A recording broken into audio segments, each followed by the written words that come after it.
감사합니다.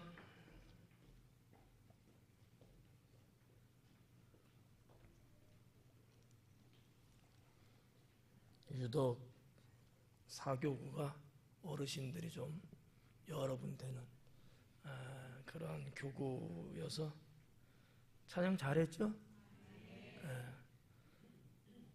당신이 해봐 잘하나.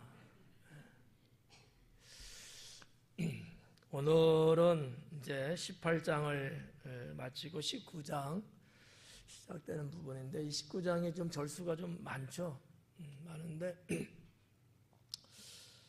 지난주에도 언급했듯이 이제는 예수님께서 예루살렘 유월절 지키시기 위해서 들어가시는 길목에 와 있어요. 날수로 따지면 한 일주일 정도 남겨놓은 그 정도 돼요.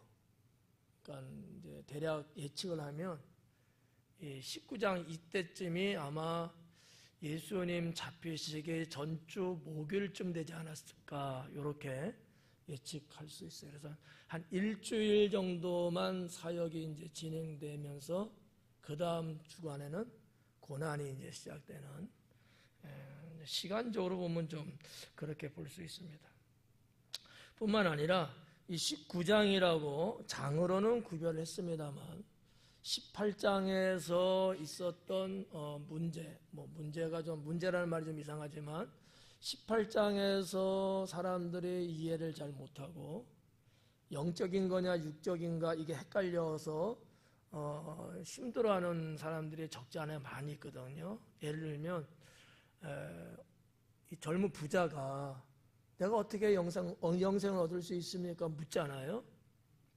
예수님의 답변은 뭐였어요? 에? 그렇지, 그런 거죠. 부자는 지금 18장적으로 보면 부자는 어떻게 영생할 수 있을 것 같아요? 못할 것 같아요? 내용상은 이제 못할 것 같잖아요. 근데 하나님은 하실 수 있다, 그런 말씀으로 이제 마무리를 이렇게 짓잖아요. 여기에 대한 사람들이 인간적으로 생각하는 사람들의 해답이 19장에 나오거든요. 이 삭개오 사건 속에서.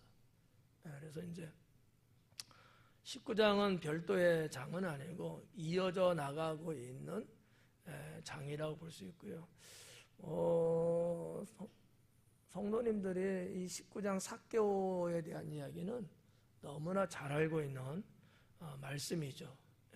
어린아이들도 다 꿰일 정도로 그냥 줄줄줄줄 나올 수 있는 그런 이제 성경 말씀인데, 그런 이제 유아틱한 것은 오늘 전하지 않고 좀 어른스러운, 좀 더 수준이 있고 좀 영적인 부분도 그렇고 이런 부분들을 중심으로 강해를 하려고 하니까 여러분이 정신을 바짝 차리고 말씀을 잘 들을 수 있기 바랍니다. 자, 19장의 1절, 예수님께서 여리고로 들어가 지나가시더라 그래요. 예수님께서 여리고로 들어가 지나가시더라. 한번 상황을 한번 봐봐요. 18장에서는 여리고라는데 아직 들어가지는 않고 들어가시는 중에 일어난 사건이었어요. 바디메오 소경의 스토리가 그런 거 있잖아요. 아직은 성에 안 들어갔어요. 들어가는 길목에서 이 바디메오 소경, 마태복음과 마가복음에 의하면 바디메오예요.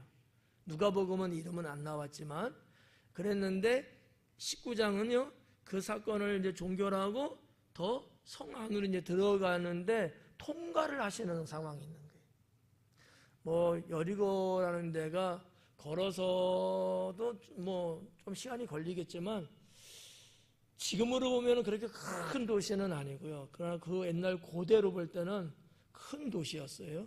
근데 하여튼 예수님은 그냥 통과해 나가시려는 계획이신 거야. 여기서 내가 뭘 하고 복음 전 이런 거는 없었던 것 같아요. 지나가시려고 했던 의도가 좀 더 강하지 않았을까. 왜냐하면 예수님도 어떻게 보면 6월절 날짜를 계산을 하지 않았을까. 또 내가 붙잡히고 고난을 당하고 십자가에 죽고 요 날짜 계산이 이거는 정확해요. 그러니까 뭐 여기서 하루를 뭐 유숙하고 뭐하고 이럴 만한 시간적 여유는 없었던 거예요. 그래서 아마 누가도 예수님의 그 움직이는 이 이동에 대한 부분을 통과한다라는 단어로 쓰지 않았을까, 이렇게 좀 봐지는 거죠. 우리 지금 성경에서는 지나가시더라 이렇게 돼 있는데 원어적으로 좀 더 정확하게 말하면 통과하다라는 뜻을 갖고 있거든요. 그러니까 이 단어만 보더라도 단순하게 그냥 지나가는 정도가 아니고 통과하시려고 하는 의도가 크지 않았을까, 이렇게 이제 볼 수 있다는 거죠. 2절에 보니까 삭개오라 이름하는 자가 있으니 그는 세리장이요 또한 부자라 그래요. 이 삭개오라는 이름이 우리말로는 이제 삭개오인데 이 헬라어로는 자카이라는 단어로 되어 있어요. 저는 이렇게 연결이 안 되죠. 자카이, 삭개오, 그죠? 예. 이제 뭐 발음상 아마 그래서 그럴 거예요. 근데 헬라어를 이렇게 보면 자카이지만 가만히 보면 삭개오하고 비슷한 발음을 좀 갖고 있어요. 근데 이게 히브리어거든요. 그러니까 헬라어는 별도의 또 이름이 있겠죠. 이 자카이라는 것은 히브리어예요. 그러니까 유대인이잖아요. 그러니까 히브리 이름을 갖고 있는 거죠. 그걸 우리 한국 사람이 한국말로 번역한 게 삭개오인 거예요. 근데 이 자카이라는 히브리어의 뜻이 뭐냐면 의로운 사람이란 뜻을 갖고 있어요. 근데 여러분 봐봐요. 삭개오 한 것 보니까 의로운 것 같아요? 의롭지 않은 것 같아요? 전혀 의롭지 않잖아요. 뭐 직업에서도 좀 그렇고, 뭐 자기 딴에 뭐 나름대로 뭐 솔직하고 정직하고 바르게 한다 했을지 모르지만 토색한 것이 있거든. 요 말을 했을 때는 알게 모르게 내가 그렇게 했다는 얘기를 지금 하고 있는 것 아니겠어요? 그러면 이거 의롭지는 않은 거거든. 더군다나 유대 민족, 자국 민족의 입장에서 볼 때는 더더욱 이건 의롭지 않은 행위들이거든요. 돌로 쳐 죽여야 되거든. 근데 이름은 자카이예요. 의로운 사람이라는 거야. 부모님이 이름을 잘 적겠죠. 근데 또 어떻게 보면 그 이름대로 그의 인생이 가는구나 라는 걸 좀 느껴봐요. 그래서 이름이 참 중요하다. 개똥이 이런 이름 지으면 안 돼요. 말순 이런 거.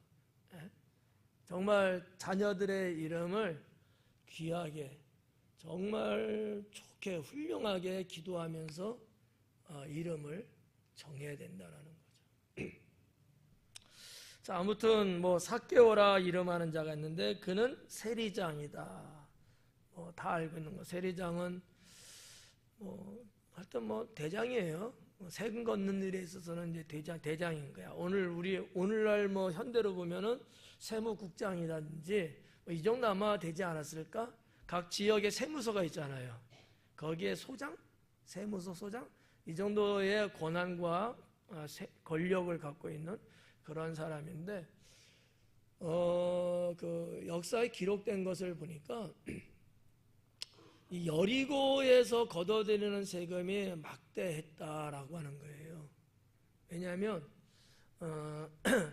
어떻게 보면 지금 여리고라는 데가 지도로 보면 이 요단강이 동쪽에 있는데 건너와서 첫 도성이거든요. 말씀드렸다시피 예루살렘이라든지 이집트라든지 가려면은 여기를 다 통과해야 돼요. 그런데 그 위쪽 지방이 이제 베레아 지방, 데가볼리가 있고 베레아 지방이 있는데 지난주에 봤던 우리가 길르앗 산지, 그쪽에서 나는 그 세금이 어마어마해요. 거긴 나무, 수목으로 유명한 데거든요. 그래서 웬만한 건축 자재, 훌륭한 궁궐 뭐라고 해야 되나? 왕거리 해야 되나? 하여튼 그런 거 부잣집에 이런 거 하려면 그쪽에서 들어오는 나무가 거의 다였다라고 말할 정도로. 근데 그냥 그게 통과되는 게 아니고 다 세금을 매겼다는 거죠. 상인들의 유통 경로도 다 그쪽이고 세금을 내야지만이 통과할 수 있는 거야. 지금도 그 여리고성 동쪽에 있는 이 요단강 여기에 지금도 국경 초소가 있어요. 돈 내야 돼요. 예. 뭐 나라가 물론 다르니까 지금 그러기지만, 자, 아무튼 이런 여러 가지 고대 역사적으로 볼 때에 이 여리고의 세무장 정도라면 엄청난, 세상 말로 끝발이 있었다. 옛날 어른들 그런 단어 쓰잖아요. 끝발이 있다 막 이런 말. 예. 권력도 있고, 예. 상당히 힘을 발휘할 정도의 직업이 아니었겠는가. 단순한 말단 세리만 해도 그 당시에 상당히 이랬거든요. 근데 그런 그 세리 직원들을 여러 두고서 있는 세리장이라고 했을 때는 아마 대단하지 않았을까. 또 하나, 그는 부자였다는 거죠. 그러니까 부자일 수밖에 없지 뭐. 세금 걷어들이고 어느 정도는 내가 또 갖고, 또 누군가는 또 이렇게 옆구리 좀 찔러주는 것도 있지 않겠어요? 봐달라고? 뭐 이런 또 부수익 같은, 이런 또 부조리 같은 것도 굉장히 많았을 것 같고. 하여튼 그래서 부를 많이 축적했던 것 같아요. 그래서 이제 부자다 이렇게 누가는 평가를 하고 있습니다. 여기 이제 부자에 대한 내용은 좀 뒤에 가서 한 번 더 언급을 할 건데, 살짝 예고편을 드리면 우리가 18장에서 부자 관리, 영생에 대한 문제, 그는 예수님이 내 가진 소유를 다 팔아서 가난하게 나눠주며 이렇게 하니까 그가 예수님은 따랐어요? 못 따랐어요? 그냥 제가 갈 길로 갔어요. 이 사람은 그렇다고 보면 영생을 얻었다고 우리가 보나요? 못 얻었다고 보나요? 못 얻었다고 보는 거예요. 그도 부자고 삭개오도 부자예요. 여러분 다 알다시피 삭개오는 오늘 구원이 네 집에 이르렀다. 이건 영생을 얻은 사람이야. 똑같은 부자야. 근데 누구는 영생을 못 얻고 누구는 영생을 얻어요. 이유가 어디 있을까는 이따가. 자, 일단은 이제 3절로 넘어갈게요. 그가 예수님께서 어떤 사람인가 하여 보고자 하되 키가 작고 사람이 많아 할 수 없었다라는 거죠. 자, 삭개오의 성향, 삭개오의 움직임, 이걸 여러분 3절에서 잘 보셔야 돼요. 단순하게 그냥 이렇게 우리말로 번역은 됐습니다만, 예수님께서 어떤 사람인가 하여 보고, 어떠한 사람인가, 그러면 이 얘기는 뭐예요? 삭개오는 이전에 예수님 알고 있다? 모르고 있다? 모르고 있다는 거예요. 예수님이 어떤 사람 몰라요. 근데 그런 사람이 지나간다 하니까 어떤 사람일까? 어떻게 생겼을까? 보고 싶어서 간 거야. 이거를 여러분들이 이해를 해야 돼요. 예. 그 사람, 강호동? 보나 말하지, 저팔계 비슷하지 않아? 강호동이라는 사람은, 아는 사람은, 물론 연예병 걸린 사람은 쫓아가겠지만, 저 같은 사람은 안 가요. 유재석이 와도 넌 안 가요. 유재석이 어떤 사람이고, 유재석이 나랑 띠동갑이더라고. 나보다 12살 어린 띠동갑이야. 내가 굳이 유재석한테 복잡한 데 가서 저는 오히려 도망 다녀요. 예, 카메라 잡힐까봐. 예. 근데 삭개오는 아마 마음의 마음의 병을 갖고 있었다고 저는 봐요. 그 마음의 병이 뭐겠어요? 유대 민족임에도 불구하고 자기 동네 여리고에서 동네 사람들에게마저도 인정 못 받고, 자기도 귀가 있으니까 들을 거 아닙니까? 이런저런 소리가 들려오는데 좋은 소리는 없어. 죽일 놈 살릴 놈 하면서 처먹었네 어쩌네, 별소리가 다 들어왔을 거 아니에요? 얼마나 여러분 마음이 무거웠겠어요. 그렇다고 해서 마음이 무거우니까 내가 이거 안 해야겠다, 그러기는 좀 욕심이 아직은 있어서 어려운 거야. 그러니까 마음의 부담이 상당히 있었겠죠. 친구가 없었다니까요. 친구가 없어요. 이 정도의 권세와 부를 갖고 있으면 베풀고 나눠주고 하면서 친구들도 많이 사귀고 서로 하호하면서 지내면 얼마나 좋아요. 여러분 다 그렇게 지내죠? 그렇잖아요. 그 인생이라는 게 뭐가 있다고 그걸 그렇게 그냥 아우둥바둥하면서 남들보다 조금 더 내가 많이 갖고 있으면, 남들보다 내가 좀 더 힘을 좀 쓸 수 있는 위치에 있다면은 좀 그런 것들을 좀 같이 나누고 베풀고 도와주면 살면 얼마나 행복합니까? 근데 삭개오는 그러지는 못했던 것 같아요. 뭐 성격인지 뭔지 모르지만, 그러니까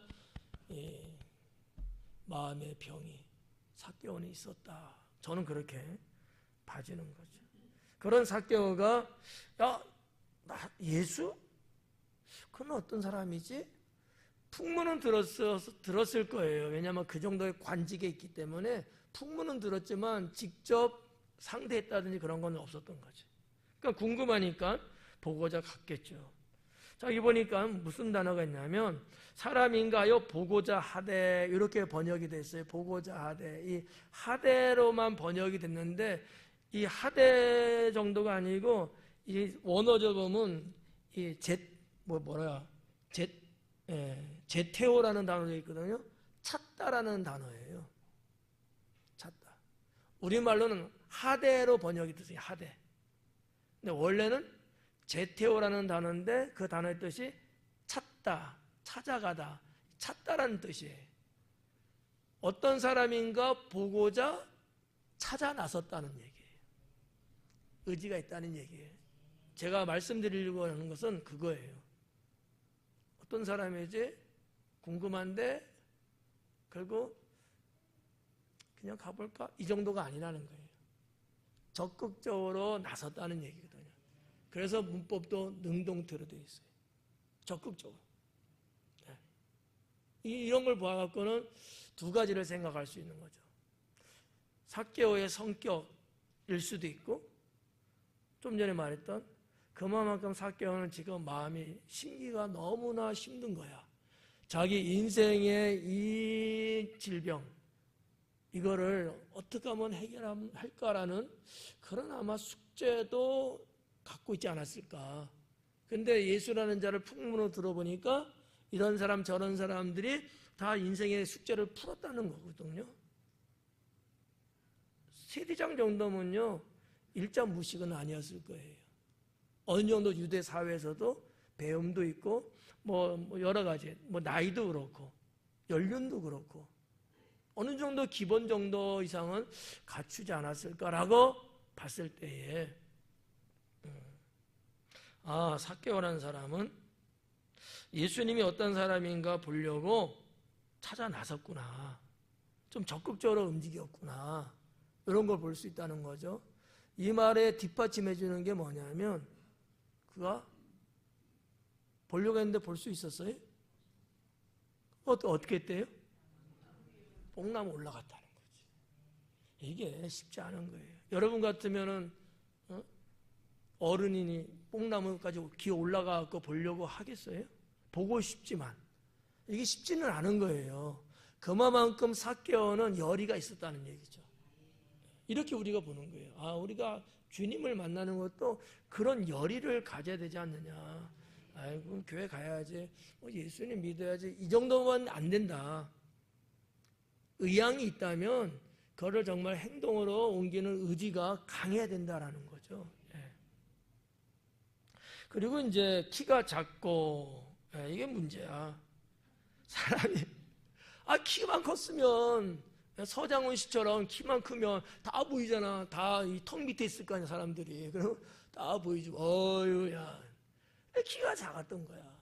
뭐 얼마인지는 모르지만 아무튼 일반 사람들보다는 키가 좀 작았던 것 같아요.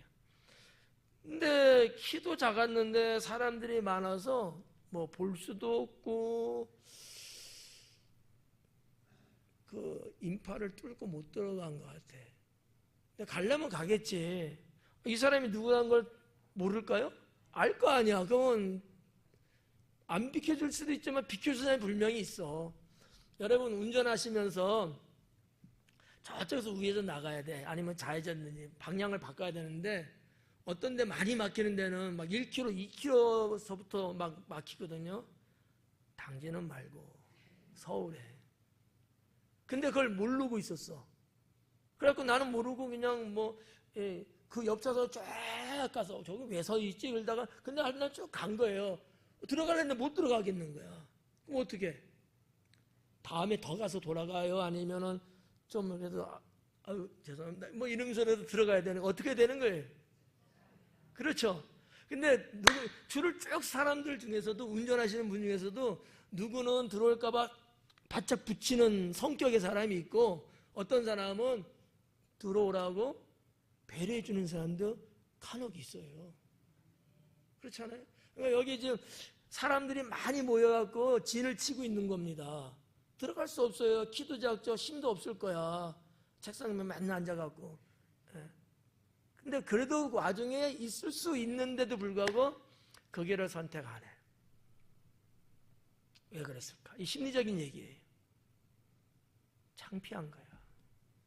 내가 이 정도 직급에 있고 그런데 내가 비켜줘 이게 아니고 직원들을 대동해서 세를 과시하면서 갔으면은 그 사람들의 경호원들처럼 자리를 터줬을 거야. 근데 그건 아니잖아요. 자기 혼자 간 거거든. 창피한 거야. 애들 말로 쪽팔린가 이게. 그러니까 그걸 못하고 그러면 어떡할까 하니까 마침 뽕나무가 있었다는 거죠. 그래서 거기를 이제 올라가는 건데 요 얘기는 좀 이따 또 해드릴게. 아무튼 상황은 좀 그래요. 상황은. 그래서 이제 4절에 앞으로 달려가서 표현 봐봐요. 상당히 리얼하잖아요. 달려갔대요. 앞으로 달려가서. 그 무슨 얘기일까? 상상 한번 해봐요. 그림을 그려보자. 그림을. 자, 저기 이제 드럼인데가 이제 예수님 있는 데고 여기가 사람들 둘러쌌어요. 나 이렇게 가면 되는데 갈 수가 없잖아요. 방법이 없는 겁니다. 가만히 보니까 저기 뽕나무가 있는 거야. 더 앞쪽으로 달려간 거야. 예수님 일로 가시는 거니까 더 저기까지 달려갔어. 그 뽕나무에 딱 올라가서 이제 오시는 예수님을 이제 보는 거지. 이런 그림이에요. 예수님 여기 계시는데 여기 있는 뽕나무 올라가 그게 아니고 이런 디테일한 부분들을 선생님들이 안 가르쳐 주지. 그림이 그려지지 않아요? 지금 예수님은 여기서 지금 진행을 쭉 하시는 거예요. 그게 카메라 못 잡지 이제 방송실에서 이렇게 지나가시는 거야. 여기 가는데 어떻게 안 되겠는 거지. 그러니까 뽕나무 저기 있는 걸 보고 그 앞에 지금 달려간 거지. 이 그림이에요. 그리고 달려가서 보기 위하여 돌 무화과 나무에 올라가니 그래요. 이 돌 무화과 나무라고 이제 번역돼서 옛날에 그냥 단순하게 뽕나무였는데 뽕나무에도 틀린 말은 아니에요. 이게 이제 학자마다 조금씩 다르긴 한데 헬라어 언어적으로 보면은 이런 거예요. 무화과 뽕나무예요. 그런 말 좀 이상하죠.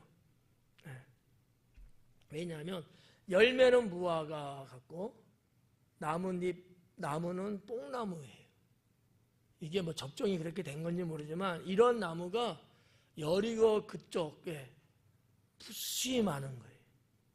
그러니까 우리가 이제 식물학적으로 볼 때 이거는 정확하게 피그 멀베리라고. 피그는 무화과라는 단어거든. 영어예요, 영어. 그게 무화과라는 거고 멀베리는 뽕나무라는 말이에요. 그래서 영어권에서도 피그 멀베리라고 이렇게 돼 있거든요. 그러니까 우리는 무화과는 무화과고 뽕나무는 뽕나무지 무슨 또 무화과 뽕나무야 이러잖아요. 그러다 보니까 때로는 어떤 분들은 이렇게 지금 번역한 것처럼 돌 무화과 나무. 그러니까 무화과 나무인데 돌이야. 이것도 역사적으로 또 이게 또 말하면 또 기네. 무화과 나무는 6월쯤 되면은 열매 맺고 막 이래요. 그래서 그냥 까먹고 소출하죠. 근데 돌 무화과 나무는 그때 열매가 먹을 수 없어요. 실제적으로 한 9월, 10월 이렇게 가야 돼. 먹으면 떫어. 이거를 구약 성경 그 아모스 선지자 있잖아요. 그 사람이 하는 직업이 뭐였어요? 뽕나무를 재배하는 사람이거든. 그거 하다가 부름 받았거든요.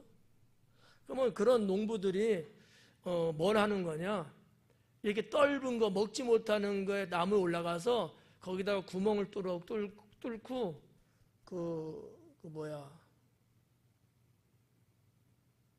감람류인가? 뭐를 주입을 이렇게 해요. 그러면 그 맛이 달게 바뀌어. 그 다음에 이제 먹는 거야. 따먹는 거야. 그러니까 다른 무화과가 열릴 때는 못 먹어. 진짜 먹을 수 있는 무화과는 따로 있지만, 예. 그래갖고 뭐 목동들이라든지 나그네들이든지 이런 사람들이 역사적인 얘기예요. 그냥 주인은 안 따니까 그거를. 그러니까 그 사람들이 올라가서 그 작업을 해. 그러니까 주인 입장에서는 그 작업을 해줘서 고맙고, 그 나그네나 목동들은 노동은 했지만 거기서 얻는 또 유익은 있고, 이런 방식이 이제 이 팔레스타인 지역에서는 그냥 늘 있는 일상적인 거라고 역사에는 이렇게 기록이 돼 있어요. 그래서 이 지금 돌 무화과 나무에도 틀린 건 아니고, 좀 더 언어학적으로 들어가서 보면 무화과, 뽕나무. 그래서 열매는 무화과고 나뭇잎이나 이런 거는 뽕나무과에 속하는 이런 거라고 기록이 이제 돼 있더라고요. 근데 그냥 뽕나무에도 틀리지 않고요. 돌무화과에도 상관없어요. 근데 이 돌무화과 나무 여기가 이게 우리도 이제 성수를 가면 이제 보잖아요. 여기 와서 한 10m 정도 내외 돼요. 높이가 쫙 올라가는데 이렇게 올라가는 거 막 이렇게 막 여러 가지 이렇게 해갖고 올라가기가 또 쉬워. 어렵지가 않아요. 나무 가지가 위에서만 있는 야자수 종려나무 같은 거는 높아서 좋긴 한데 저 위에까지 올라가려면 다 없잖아요. 가지가 없잖아요. 종려나무는 올라가기 힘들죠. 이 뽕나무는 안 그래요. 아랫등서부터 가지들이 막 이렇게 뻗어 있고 막 이래가지고 올라가는데 크게 어렵지는 않거든요. 그 나무도 매끈매끈하지 않고 껍질이 어덜터덜 막 이렇게 돼갖고 맨발로 가면 조금 발바닥이 상할 수도 있지만 올라가는데 크게 어려움 없어요. 제가 뽕나무를 가까이 가서 봤거든요. 사진 찍어보고. 그렇더라고요. 뽕나무가. 삭개오 같은 사람 키도 작은데 어떻게 올라갔겠어요. 올라가기가 쉬운 거고 당연히 그 유대인들이라든지 팔레스타인에 있는 사람들은 다 알 거야. 이거 저 나무는 올라가기 쉽고 저 나무는 어렵고 이런 것들이 나름대로 경험상 있을 거겠죠. 그래서 이제 올라갔다라는 거죠.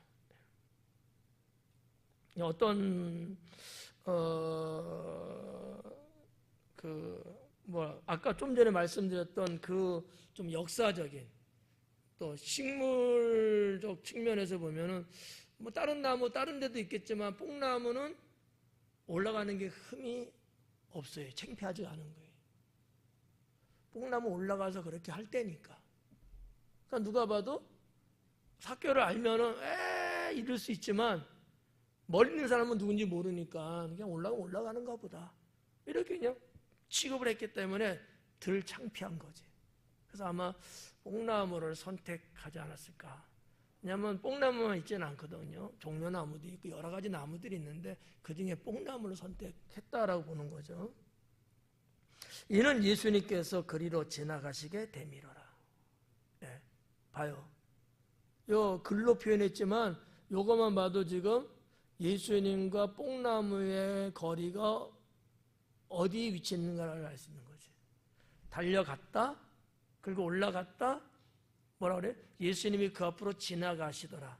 그러니까 아직은 안 오는데 그 뽕나무 앞으로 지나간다는 얘기죠. 그러니까 뽕나무는 예수님 있는 데보다 더 앞쪽에 있다는 얘기예요. 이런 이제 내용을 보면 이 그림이 그려진다는 거지.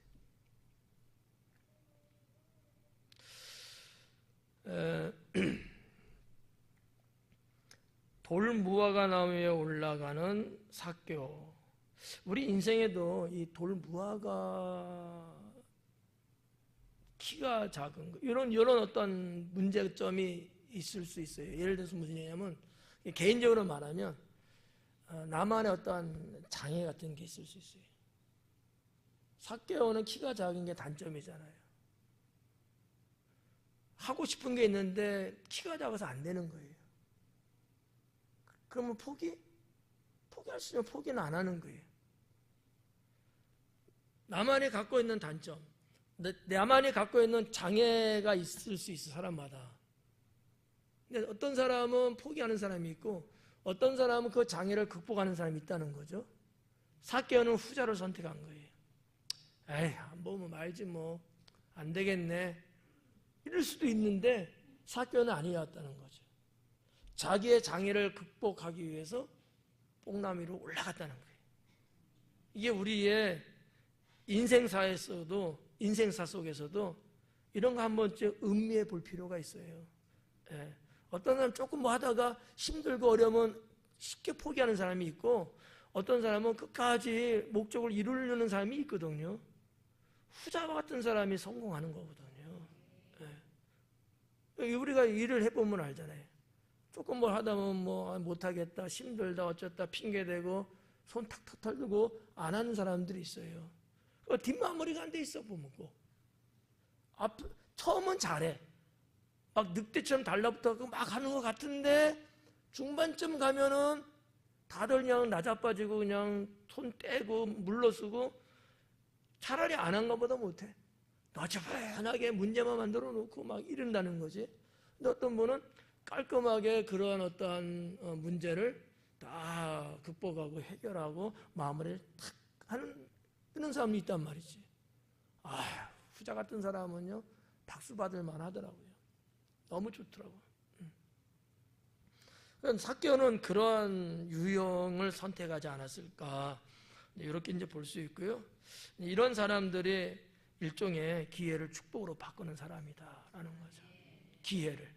삭개오도 예수님 만나는 기회였잖아요. 장애를 극복하니까 그 기회를 통해서 축복을 받는 거거든요. 이런 부분들을 우리가 성경을 통해서 배울 수 있다라는 겁니다. 5절에 보니까 예수님께서 그곳에 이르사 쳐다보시고 이르시되 삭개오야. 어떻게 이름을 알았을까? 한 번도 만난 적도 없고 통성명한 적도 없고 누가 뭐 카톡을 줬다든지 전화를 줬다 이런 거 없잖아요. 그런데 예수님은 이게 그 나무 위에 올라가 있는 한 사람을 보면서 삭개오야 그러는 거예요. 삭개오가 그 소리 듣고 깜짝 놀라서 떨어지지 않은 게 다행이에요. 그렇잖아요. 예수님은 모든 걸 아시는 분이니까. 그러지 않겠어요? 빌립의 친구 있죠, 나다나엘. 그가 빌립에서 야 가보자, 우리 선생님 한번 보자. 에이 뭐 그분 누구인데 뭐 나사렛에서 오신, 야 나사렛에서 무슨 선한 게 있다고 뭐 이렇게 괄시하고 무시를 했던 친구거든요. 근데 하도 빌립이 그냥 채근하고 땡기니까 그래 알았어, 내가 뭐 가고 싶지 않지만 네가 하도 그러니까 내가 가줄게 이러면서 이제 온 거예요 사실은. 근데 예수님이 그러면서 나다나엘아, 내가 무화과나무 밑에서 있는 것을 내가 보았노라는 거예요. 무화과나무가 어디서 눈에 보이긴 뭘 보여요. 거리가 먼 거야 사실은. 근데 예수님은 아신 거죠. 유대인들이 무화과나무 왜 있는 줄 알아요? 여기도 지금 돌 무화과나무잖아요. 기도하기 위해서 있는 거예요. 물론 안식하기 위해서도 있지만 유대인들은 그 시간, 기도하는 시간이 거의 있다고 제가 말씀드렸잖아요. 대부분의 무화과나무에서 있는 분들이 쉬기 위해서 있는 경우도 있지만 경건한 사람들은 거기서 기도를 하고 있거든요. 예수님이 그 나다나엘 사건에서도 그는 경건한 사람이야 이렇게 말씀하셨거든요. 그렇다면 나다나엘은 경건한 사람이었다면 무화과나무 있을 때 뭐 했다는 거예요? 기도하고 있었다는 거예요. 근데 예수님이 그런 나다나엘을 아셔. 삭개오를 아시는 거죠. 그럼 여러분은 모르실까요? 여러분도 아시죠. 그런 주님이시라는 거예요. 이게 보통 일이 아니거든요. 그냥 쓱 넘어갈 수도 있는 얘기지만 내가 믿는 예수님은 모든 것을 아시고 나를 누구보다도 나보다도 나를 잘 아시는 분이구나. 머리털까지 세신 바 됐다고 하니까 보통이 아니죠. 나는 머리숱이 없는데도 내 머리카락이 몇 개인지 난 몰라. 그 정도로 우리 예수님은 전지하신 하나님이시다라는 거죠. 속히 내려오라. 내가 오늘 네 집에 유하여야 하겠다 하시니. 내려오라고 명령하신 것도 그렇고 내가 오늘 너의 집에 유하여 들어가야 되겠다라는 거예요. 내가 오늘 너희 집에 들어가겠다. 이게 예수님이 보통 이러지 않거든요. 네 집에 들어가는 경우가 거의 없어요. 들어갈 때는 어떤 큰 문제가 있어서 해결할 때, 그것도 그 집안에 있는 사람이 거동하지 못한다든지 등등으로 나오면 안 된다든지 이런 속사정이 있을 때만 잘 들어가거든요. 그 외에는 안 들어가요. 근데 처음 본 삭개오인데 내가 오늘 너의 집에 들어가겠다는 거예요. 청소도 안 해놓고 왔는데. 여자분 같으면 이런 걱정도 하죠. 좀 신학적으로 좀 표현하면 이게 일종의 이제 즉시성이에요. 즉시성. 그런 게 좀 있어요. 우리 하나님은요, 계획하시고 섭리하시고 통치하시고 이런 하나님은 분명한데 경우에 따라서는 즉시 바로 그냥 이렇게 하시는 경우들도 종종 있습니다. 종종. 그러면 뭐 대처가 없죠. 전혀 생각지도 못했는데 여러분 아마 그런 경험들이 있을 거야. 주님이 갑자기 내 마음에 감동을 탁 주시는 거예요. 즉시성이거든요. 그렇게 기도를 하고 그렇게 할 때도 주님이 가만히 계셨는데, 아니 생각지도 안 했을 때 갑자기 생각을 하게 하고 감동을 주시는 경우 있잖아요. 그게 즉시성이거든요. 하나님은 이렇게 역사할 때가 종종 있어요. 네. 그래서 이 하나님의 즉시성은 상당히 중요하다라고 저는 생각합니다. 그리고 이제 6절에 급히 내려와 즐거워하며 영접하거늘. 급히 내려왔다고 단어 번역했는데 이것이 원어로 보니까 재촉하다라는 뜻이에요. 내려오는 것조차도 서둘렀다는 얘기죠. 뭐 당연히 그랬겠죠. 뭐 예수라는 사람 보러 올라왔는데 내 이름을 불러대면서 내려오라 속히 내려가니까 꼼지락거리지는 않았겠지. 아마 그래서 뛰어내리지는 않았는지 모르겠어요. 아이 그게 웬일이야 그냥 내려왔겠지. 올라갈 때는 막 발발 떨면서 올라갔을 거야. 내려올 때는 막 급히 내려와갖고 즐거워하며 영접했다. 그래. 자, 7절에 보니까 뭇사람이 보고 수군거려 이르되 저가 죄인의 집에 유하러 들어갔도다. 그래. 자, 여기서 이제 수군거려라는 단어가 있어요. 수군거려. 이 단어가 디아 공기조라는 단어거든요. 디아 공기조. 근데 뜻은 뭐냐면 우리는 수군거렸다를 번역되는데 그 단어의 원뜻은 불평하다라는 거예요. 불평하다. 그러니까 주변에 있는 사람들이 막 입이 대빨 나와갖고 막 불평을 하는 거야. 근데 뭔 불평이에요? 삭개오 집에 들어갔기 때문에 우리 집에는 안 들어갔는데 저 집에는 왜 들어갔지? 이런 불평일까요? 그게 아닌 거예요. 죄인. 그러니까 유대인들에게 있어서의 그 종교적으로 본 거야. 그래서 입이 대빨 나온 거야. 아니 우리 목사님 왜 저 못돼 먹은 놈하고 같이 식사를 하는 거야? 뭐 이런 경우에 일종의 이해 가죠? 그래서 이게 디아 공기조라는 데 있는데 이 공기조라는 단어가 갖고 있는 재미있는 의미가 있어요. 뭐냐면 꾹꾹꾹꾹 이러는 거를 공기조라 그래. 어디서 온 얘기냐면 비둘기 새들 있잖아요. 비둘기들 어때 소리 내는 거? 꾹꾹꾹꾹꾹 막 이러잖아. 표현 잘못했어? 네, 고마워요.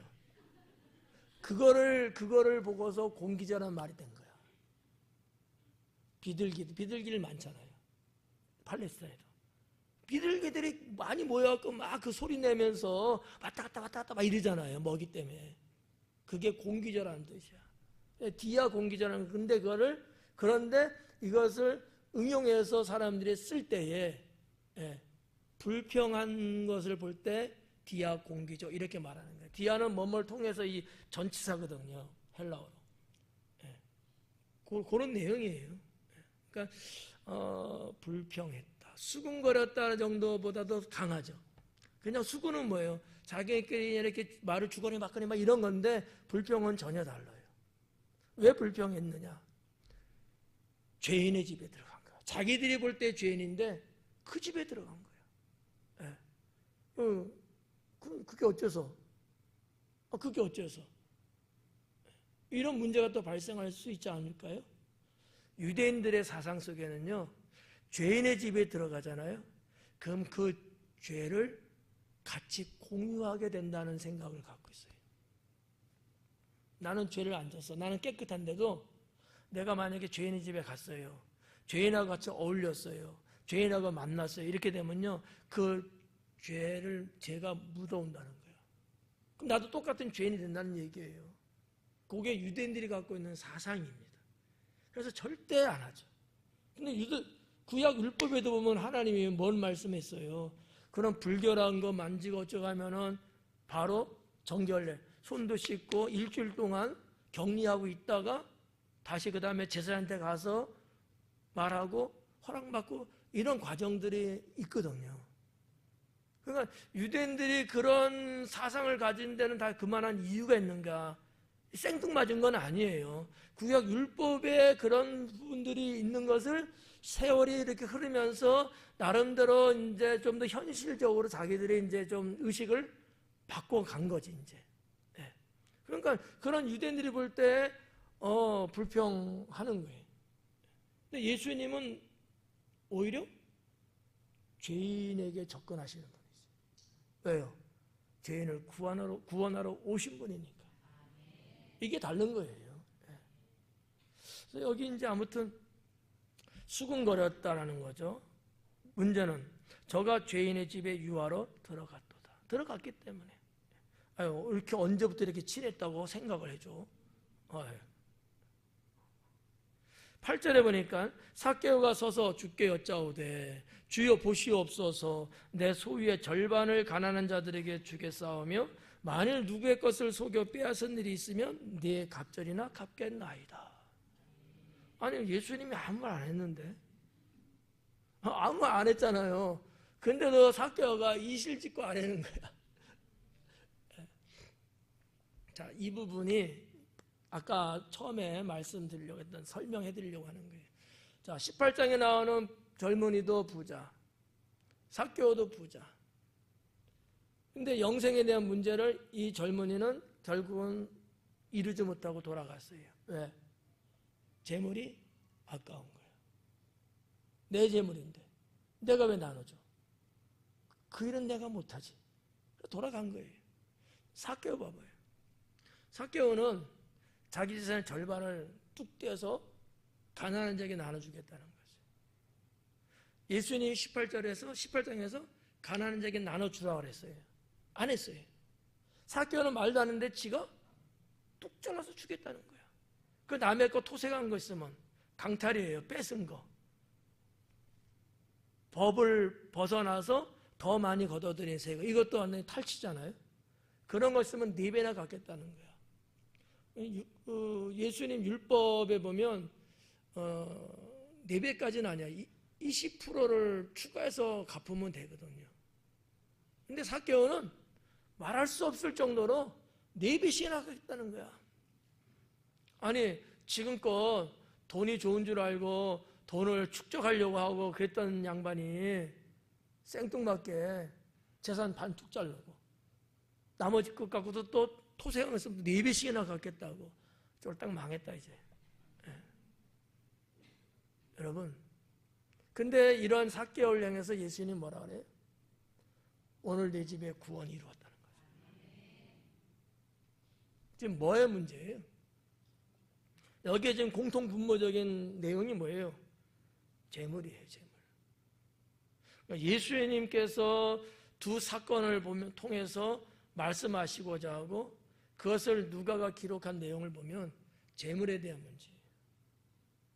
여러분, 우리는 현대 기독교는요, 사도 바울, 그러니까 신약 성경, 예수님 사복음 말고 사도행전서부터 그 뒤로 쭉 요한계시록까지 이쪽에 근거해서 구원론을 많이 갖고 있어요. 그러다 보니까 뭐예요? 믿으면 구원받지, 끝, 이거예요. 이게 왜곡된 거거든요. 사실 그게 아닌데, 사도 바울이나 여러 사도들이 말씀을 한 것도 그게 아니에요, 본질이. 근데 아무튼 믿으면 구원받지, 믿으면 이게 간단한 거야. 근데 예수님은 하나님이시고 메시아잖아요. 이분이 하신 말씀을 보면 믿으면 구원받지도 있지만 그것만 아니라는 거죠. 그 믿음이 뭐냐는 거예요. 예수님의 포인트는 그거예요. 도대체 그 믿음이 뭐냐는 거야. 그래서 여러분, 무화과나무 사건, 말라 죽는 사건, 왜 예수님이 저주했죠? 에? 열매를 맺지 못해서예요. 이게 우리 예수님의 포인트예요. 믿음이 열매 없는 믿음은 그건 죽은 거예요.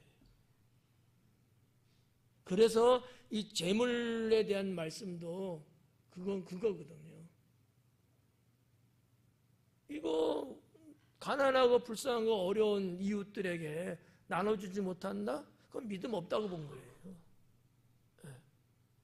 자기만을 위해서 그건 믿음 없는 사람이라는 거지. 예수님 믿기 전에는 그렇다 치고 우리는 지금 예수님 믿고 있는 중이고, 그럼 예수님 믿는 우리들은 어떻게 해야 되는 거예요? 열매 맺는 삶을 살아야 되는 거예요. 그게 믿음인 거예요. 그래서 때로는 좀 치근히 여기고 긍휼을 베풀고, 많은 건 아니지만 조금이라도 좀 나눠 먹고, 이럴 줄 아는 게 이게 믿음이라는 거예요. 그러니까 믿음이라는 것에 새롭게 좀 해석할 필요가 있지 않을까, 그런 생각이죠. 저야 신학 공부를 쭉 하면서 예수님 사복음에 대한 것도 별도로 연구를 해봤고, 신약의 사도행전서부터 해갖고 특히 사도 바울을 중심으로 부분도 연구를 많이 했고, 근데 제가 보는 관점에서는 너무 한쪽으로 쏠려 있는 구원관을 너무 갖고 있는 건 아니냐. 그러다 보니까 너무 이 행위라고 하는 열매라는 것이 너무 위축돼 있어요. 그냥 나 믿어? 그러면 그 구원받는다고 생각들을 많이 하는 거지. 이건 틀린 거예요. 행위로 구원받는 건 아니지만 하나님 믿고 구원받았다는 사람은 그 행위가 따라오는 거거든요. 그게 열매예요. 그래서 예수님의 사역에 대한 부분들이 너무 잘못 왜곡되지 않았을까, 그런 생각을 좀 안 할 수가 없더라고요. 자, 아무튼 예수님 믿기 전과 예수님 믿고 난 후 달라져야 된다는 건 분명하고요. 그걸 표현한다면 열매 맺는 삶, 열매 맺는 믿음이 있어야 된다라는 거죠. 이거를 강조한 사도가 야고보입니다. 야고보. 행함이 없는 믿음은 죽은 믿음이라. 그분은 장로님이었거든요. 자, 하여튼 이런 부분들을 보면서 비교를 한번 해보라는 거예요. 이 어떤 관리, 이 부자, 삭개오 부자, 똑같은 재물에 대한 문제인데 누구는 영생을 못 얻고 누구는 영생을 얻더라. 이유가 뭘까? 자기밖에 모르고 독식하는 사람, 과거는 잘못 살았을지라도 예수님을 만난 후에는 베풀고 나누고 사랑할 줄 아는 사람, 이게 다르다. 이 부분을 여러분 오늘 말씀을 통해서 발견하셔야 돼요. 이거 발견 못하면 안 돼요. 자, 그렇게 이제 정리를 하고, 그래서 이제 8절은 내갑절까지나 갖겠다, 이런 말씀을 하고, 9절에 예수님께서 이르시되 오늘 구원이 이 집에 이르렀으니, 그래요. 오늘 구원이 이 집에 이르렀다. 자, 5절에서도 오늘 내 집에 유하여야겠다. 오늘 즉시성 말씀드렸죠. 또 9절에서 오늘, 예수님이 사용하는 언어예요. 늘 쓰는 건 아니지만 때로는 이렇게 예수님이 즉시성을 사용하고 있다는 거예요. 예수님 특권이죠. 주님의 특권이에요. 예정하시는 하나님이고 그것을 계획에 따라서 쫙 이끌어 가시는 분이지만 때로는 하나님이 급작스럽게 주님이 바꿀 수 있어요. 여러분 우리 많이 체험하잖아요. 교회 행사하고 뭐 할 때 뭐 비가 오네 예정돼 있어요. 그 바람의 속도와 각도에 따라서 비구름이 가고 바다를 건너오면서 호수 큰 데 올라가면서 수중에 올라가면은 비가 오게끔 이게 돼 있어요. 자연 과학적으로. 하지만 하나님이 때는 어떻게 하셔요? 즉시 그걸 바꿀 수도 있는 분이시거든요. 네. 이거를 여러분 믿어야 되고요. 내 삶 속에 일어나는 그런 하나님의 역사를 체험을 하시고 가셔야 된다는 거죠. 이거는 제가 볼 때 하나님 믿는 사람의 특권이에요. 특권. 이 특권이 없는 사람은요 예정대로 가는 거예요. 여러분 이런 경우 있을까? 어디 뭐 음식 맛있다 해서 줄을 쫙 섰는데 웨이팅이 너무 길어. 내 번호를 딱 보니까 내 앞에서 30명이 있는 거야. 이런 가게들이 있잖아요. 웨이팅 길게 하는데. 그러면 어떻게 해야 돼요? 그거 들어가서 먹으려면 기다려야지. 그거 예정된 거니까 그거는. 근데 가만히 기다리는데 누가 한승건님 들어오세요 그런 거야. 별로 그런 거 없나 보다. 이런 어떤 즉시성, 주인의 즉시성이에요. 천지만물의 주인 되시는 하나님의 즉시성. 이게 어떻게 보면 특권이라는 거죠. 그러니까 여러분들은 그런 특권을 하나님을 잘 믿으시면서 누릴 수 있어야 된다는 거죠. 그게 뭐 주변 사람들은 깜짝 놀라죠. 그러면 어떻게 그럴 수가 있어? 막 이러잖아요. 다 있어. 딱 폼 딱 잡고 말이죠. 구원도 오늘 구원이 이 집에 이르렀으니 이 사건을 통해서 삭개오의 이 고백, 이 신앙을 통해서 하나님의 구원이 왔다는 거예요. 그러니까 구원은요 쌓아놓고 온 게 아니에요. 내가 지금 당장 해도 내가 신앙 고백을 딱 해버리면 그때 바로 구원이 임하는 거예요. 이게 구원의 즉시성이에요. 그리고 이 사람도 아브라함의 자손이미로다. 아브라함의 자손은 원래 맞아요. 유대인이니까. 그런데 예수님이 여기서 하신 말씀의 아브라함 자손이라는 얘기는 원래 유대인이기 때문이 아니고 이렇게 주님 영접하고 신앙을 이렇게 표출했기 때문에 영적인 의미로 말씀한 거예요. 이 사람도 아브라함의 자손이다. 그러니까 예수님이 가지고 계시고 예수님이 말씀하시는 복음에 의한 믿음에 의한 구원에 들어왔다는 얘기예요. 진리 안에 들어온 거죠. 그 부분을 예수님은 표현한 거라고 저는 보고요.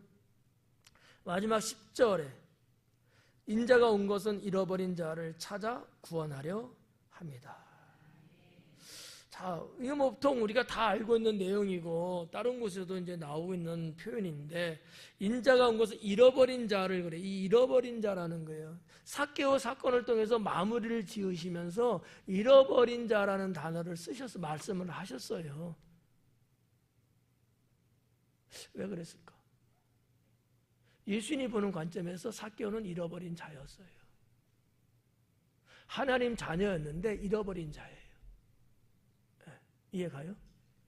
우리가 창조로 올라가서 하나님의 형상과 모양으로 사람을 지으셨잖아요. 근데 하나님 말씀에 불순종하고 원죄가 생겼잖아요. 공부할 때 제가 뭐라 그랬어요? 하나님의 형상을 잃어버렸다고. 하나님을 잃어버린 거예요. 그러니까 우리가 그 탕자로 말하면 아버지를 떠난 것과 같은 거거든요. 잃어버린 자식인 거야.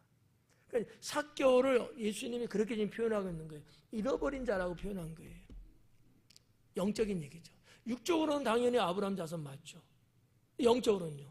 하나님께로부터 떨어져 나가 있는, 하나님께로부터 잃어버린 바 된 그런 삭개오였다는 거죠. 또 하나는 뭐냐면 당시의 종교인들, 나름대로 제사장이나 무슨 바리새인이나 이렇게 산헤드린 공회나 이런 등등의 사회 지도층에 있는 사람들로부터 삭개오는 잃어버린 사람들, 이런 개념. 이게 격리돼 인생 살았잖아요.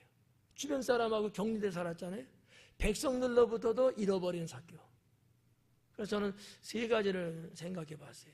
하나님께로부터 잃어버렸고, 종교인들로부터도 잃어버렸고, 백성들, 자기 백성들, 주변 사람들한테도 잃어버린 바 된 삭개오였다.